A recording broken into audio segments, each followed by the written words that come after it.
The World Cup qualifiers are finally back, and every team played their very first game of day 3.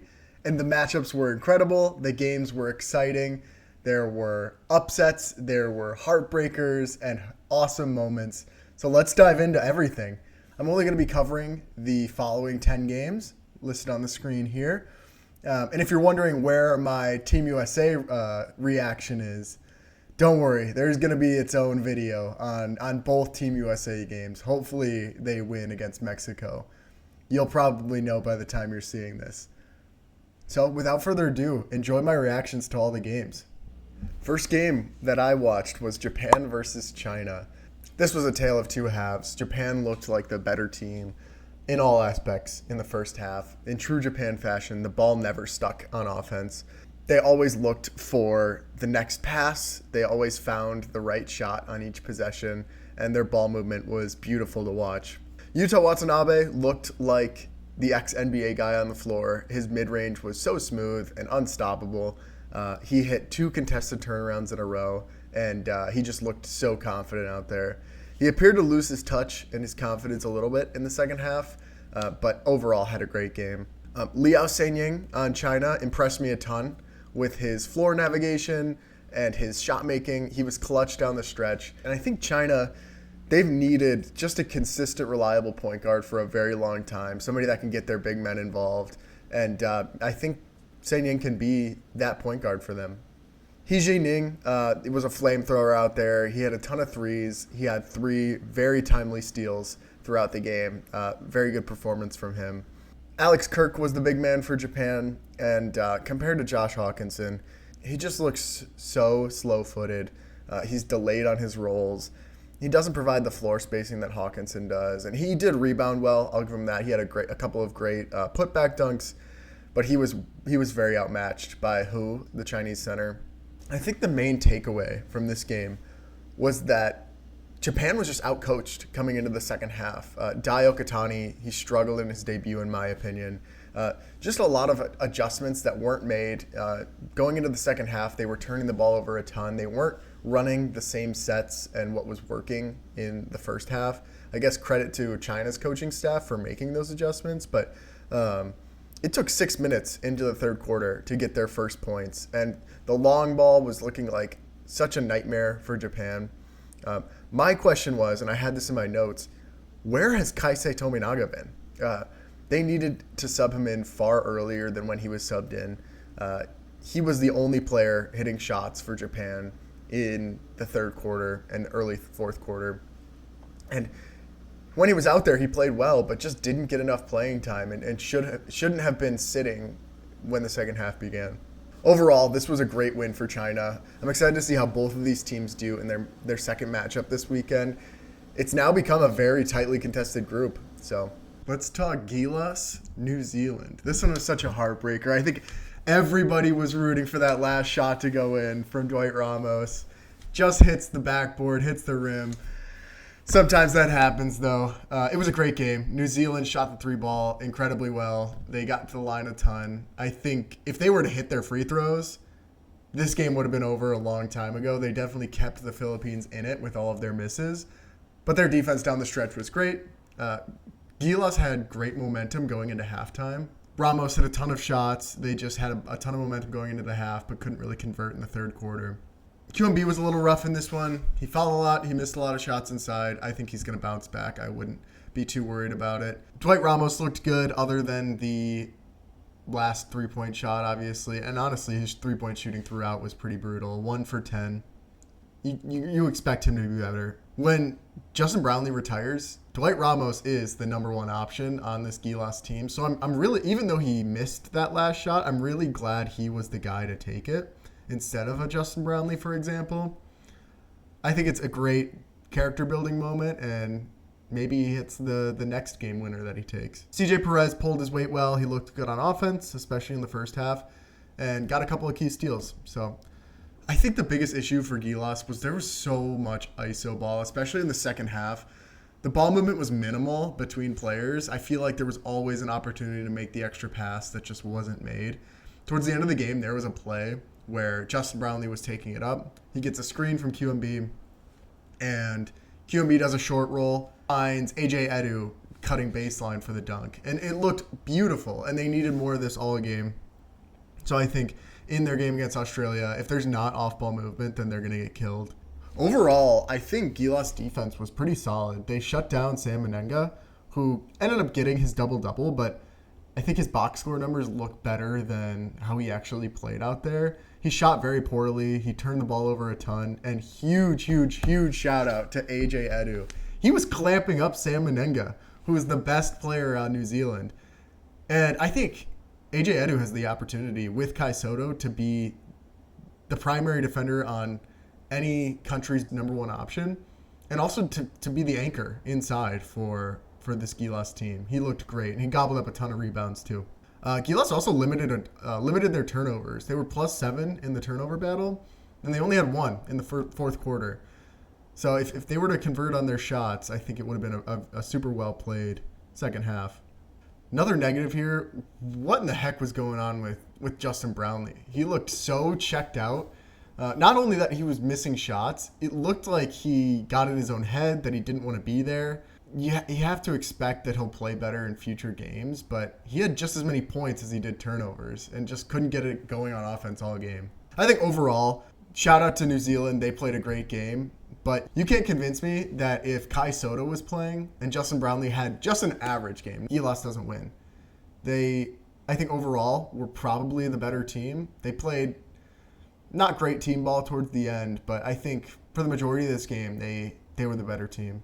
This was a great one, though. I had a lot of fun watching.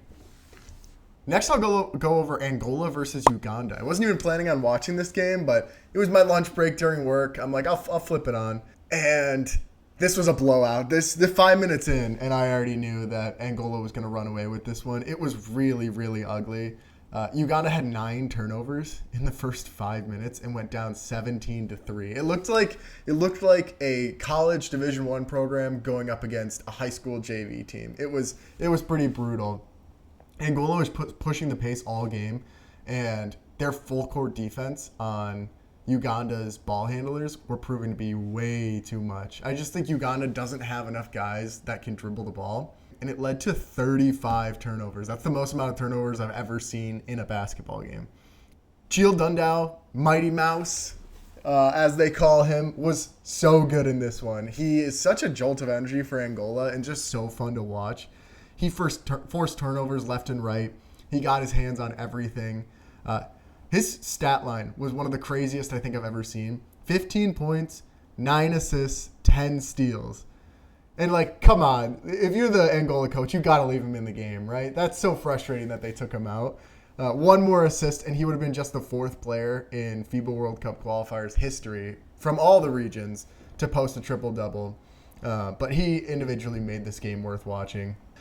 Last note here, I wanted to see how Nike Sabanda played on Uganda. He's kind of really the only player worth watching. Maybe that's harsh to say, but he seems to be Uganda's best player in every regard: scoring, passing, dribbling, athleticism. And he really impressed me with his playmaking. He found his lob targets very well. He's a very good slasher and had an awesome poster in the second quarter. So shout out to Nike Sabanda. Definitely going to keep tabs on him moving forward.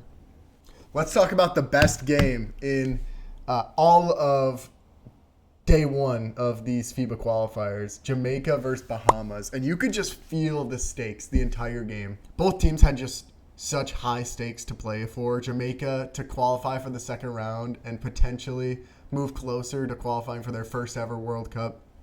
And then Bahamas, back against the wall 0-2. If you lose this one, you're probably out of contention for getting into the World Cup.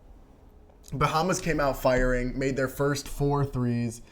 Both teams just made a crazy amount of shots all game. This is every basketball fan's delight. Just every shot going in. You could feel the stakes from beginning to end. It was a fantastic game. I wish Kai Jones were playing. I think him versus Kofi Coburn would have been such a good matchup. I still was excited to see Mobley versus Coburn, but Kofi was working him down low. If you were just looking at the two, you would have thought that Kofi Coburn were the one with NBA experience, not Isaiah Mobley. He definitely won that matchup. Kofi was working him down low. He just looked so strong and so unstoppable every time he got into the paint. He had 15 and 4 at halftime and then finished with 20 and 11 and is definitely one of the pillars moving forward for this Jamaica team. He's still fairly young. Franco Miller and Chase Audige were having just a scoring masterclass. They were so fun to watch. Franco Miller was the scoring champ in AmeriCup 2025 just last year, and he showed that it was no fluke. He picked right back up. Audige was a different story, though. I had to look up who this guy was. I had never heard of him. Turns out he was a former G Leaguer on Windy City Bulls and currently playing in Liga ACB, which is one of the highest leagues in the world. So definitely going to keep tabs on him as well moving forward. And then just a quick side note here, not even on the game. Jamaica is so much better than the number 87 country in the world. After watching Uganda, who's ranked 3 spots below them, number 90, it's a night and day difference between their speed of play, their just understanding of defensive rotations and sets, and then also just the ball control and general shot making on offense. It was beautiful basketball to watch from Jamaica, and I think if they did make the World Cup, they might squeeze out a couple wins and make it into bracket play. Yep, overall, incredible game from start to finish. I want the rematch right now, and I can't wait for the NBA players from these countries to opt into the summer window. Nick Richards and Norm Powell from Jamaica, and then also on the Bahamas side, DeAndre Ayton, Buddy Hield, VJ Edgecombe. I think those guys would make this matchup just so much fun, and we'll see. We'll see if they end up playing.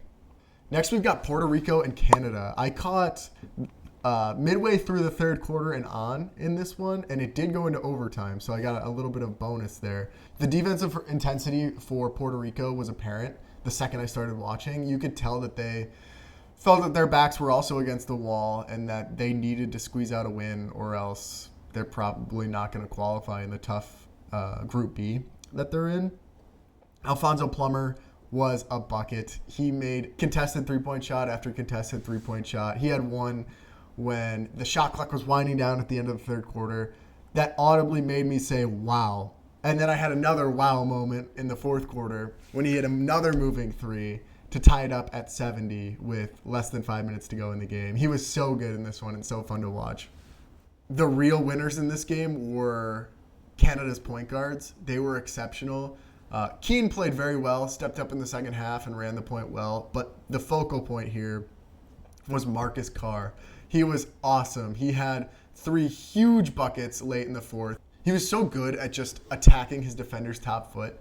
He would get them on his back, drive downhill, and either find the open man or just go up with it. And 35 points from him. He was easily the best player on the court. Overall, this game was just lead change after lead change. So much fun.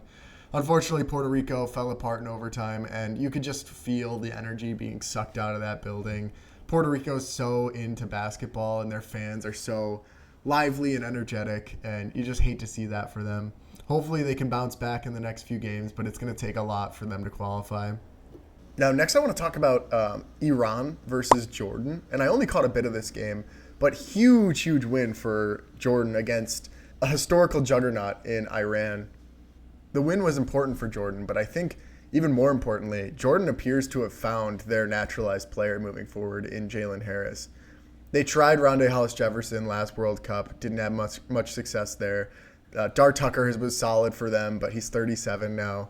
Jalen Harris has now had a 40-point game and a 29-piece this window. He's a very good fit alongside Freddie Ibrahim and Ahmad Al-Dwari, and his performances look to be great news for Jordan basketball fans. Now let's talk about the marquee matchup, Turkey versus Serbia. 2 absolute powerhouses. Turkey looked so strong in the first half. They forced Serbia to take ill-advised shots and really sped up Serbia's game in a way that Serbia just wasn't ready for. Chetty looked very composed. He attacked the basket well, he found his shot, and he just looked like the star that Turkey needed. He disappeared a little bit in the fourth quarter, but he was solid for most of this game. Now, Turkey looked like the deeper team to me, which is odd because Serbia is almost always the deeper team when they're playing in matchups. Serbia without Alex Avramovic, I kept asking myself, who's going to step up on this squad? Who's going to be the guy on this team? The point leader after 3 quarters for Serbia had just 6 points. I can't remember who it was, but you you need more than that. You need somebody to step up a little bit. Turkey was so efficient from inside. The ball handlers were finding the big men incredibly well, and inside shots were being converted at such a high rate. Just the little push shots from Omer Yurtseven were just unstoppable all game long. I think he had 4 or 5 of them, and it was just a regular source of offense for this team. What I did like watching was Serbia, especially in the fourth quarter, used Bogoljub Markovic as an offensive hub, similar to how they would use Jokic. Every play appeared to run through him, and his vision and fluidity were very impressive. They essentially just gave it to him at the top of the key and just relied on his ability to see the floor, his game IQ, to find the right cutter, to make the right play. And he looked fantastic in this one. He was also great on defense, both inside and on the perimeter. And he's going to be a star somewhere in the world, whether it's in the NBA or somewhere else. He looked fantastic. He's still very young, and he's going to be great wherever he plays. I also want to highlight Dobric. He hit some huge shots down the stretch, really showed his Olympic and World Cup experience. He was not afraid of the moment, and you need a veteran like that in closely contested games like this. Now, the real story here was Baburovic on Turkey. He single-handedly won this game for the Turkish squad down the stretch. He was so composed on the ball. He took some really risky shots, but they went in, and he was just too good. I had to figure out who this guy was. Apparently, he plays for Fenerbahce in Turkey, and he was an NBA second-round pick in 2023 to the Grizzlies. So just add him to the list of NBA-level talent on the Turkish squad. He very much stood out from the rest, and I really enjoyed watching him play. Now let's talk Croatia versus Germany. And Mario Hezonja looked fantastic in this one. The long ball was falling all game long. He looked so confident. If you haven't watched Mario Hezonja since his NBA days, he's put on so much strength and gained so much confidence in himself. He looks like a completely different player. He had one shot that I distinctly remember where he was 10 feet behind the line and absolutely drilled it. The crowd went wild, and you could tell it was kind of a dagger for this German squad. The Croatia bench was nowhere to be seen in the first 3 quarters, and then Bedzim, who I had never heard of, shot the lights out. He looked so good in the fourth quarter and was a reason why they ended up winning the game. Something I want to highlight is just the talent on the floor for Croatia. It was unbelievable in this game.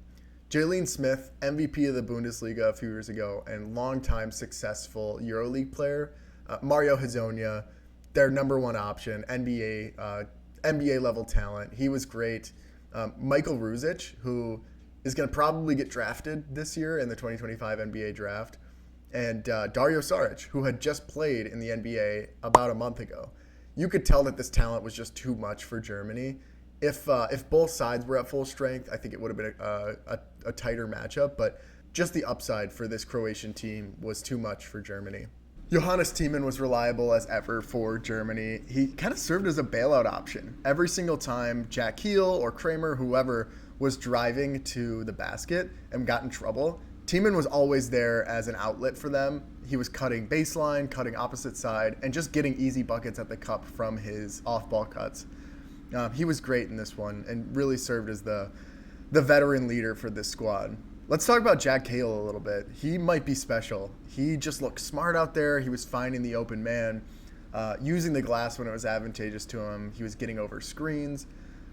He looks like the prospect that people are hyping him up to be. I'm excited to see if he ends up making the NBA. Now, his shot selection was pretty bad down the stretch. I have to say that, but I think overall he had a pretty good game. And leave down in the comments. I'm curious to know what you guys think. If your NBA team had a second-round pick, who are you drafting? Jack Cahill or Michael Ruzic? I know they're very different players, but I'm curious to hear your thoughts. Next, we've got Venezuela versus Brazil. And Venezuela started so slow and just didn't seem to have a reliable way to generate offense at the beginning of the game. They were hitting a few ISO threes and converting off of some Brazil turnovers to keep them in the game at first, but you can't rely on that for 40 whole minutes. And despite that, Brazil's defense looked slow. They looked soft. For the athletes that they had on the floor, Venezuela should not have been getting as good of looks as they were. Talking about some individual players here, Iago dos Santos did not look like the Yago that we all love to watch. He didn't have that, I don't know, that burst and that electricity that he normally brings to these competitions. I don't know if he is just tired from his pro league season or what was going on, but hopefully he bounces back because he's normally so fun to watch. Now, I didn't know much about Leo Mindel before watching the game today. I had seen his name on prior rosters, but didn't really know his skill set. Apparently, he's the Brazilian Klay Thompson because he was so good, especially from the perimeter. I think he hit 6 out of 9 and really propelled this Brazil team to the win. Last game of the night here was Argentina versus Uruguay. And this was the opposite of the Jamaica Bahamas game where it was super high scoring and every shot was falling. This one was a low scoring grit and grind type game. Defense was prevalent everywhere and the shooting percentages were so low. Argentina just never really found their shot, which is surprising because they have good shooters on the roster, namely Brusino and Vildoza, but neither of those guys could really get it going. And the announcer made a great point. How did Argentina have 40 missed shots? They went 15 for 55 and only 3 offensive rebounds. That's really concerning and just shows a lack of hustle. Their lack of hustle and rebounding could prove to be a problem moving forward. It's something that they're definitely going to have to address going into future matches. Uruguay definitely brought their core, and you could see the chemistry. Fittipaldo, Vescovi, Rodriguez, and now the younger Martinez have so many minutes together and just show up for nearly every competition. They just seem to know exactly where their teammates were going to be, and everybody played their role to perfection. Argentina was missing a lot of key players, most importantly, Campazzo. I think they could have used his shot making and his passing ability because they just couldn't generate any offense. I mean, Gabriel Deck and Laprovitola would have helped as well, but just missing those key guys was at their detriment and probably the biggest reason why they lost this game tonight. Lastly, talking about Joaquin Rodriguez, he was fantastic in this one. Just whipping the ball on his passes, had some great assists, shooting the lights out from everywhere on the floor. I hope Nick Martinez is taking notes on just the versatility that Joaquin Rodriguez brings because Martinez can also bring that level of versatility. And so I hope there's that level of mentorship between those two guys. This was a great way to end the night, though, and a great way to cap off every team's game 1. Now, I hope you enjoyed this video. If you did, please like, please subscribe. Keep an eye out for my day 2 of this window reactions. There's probably going to be less games in that video, but still, nonetheless, you're going to get a video out of me. And then also keep an eye out for that Team USA reaction. I've got a lot of thoughts, so that's going to be one you'll want to catch. Thanks for watching, and I'll see you guys next time.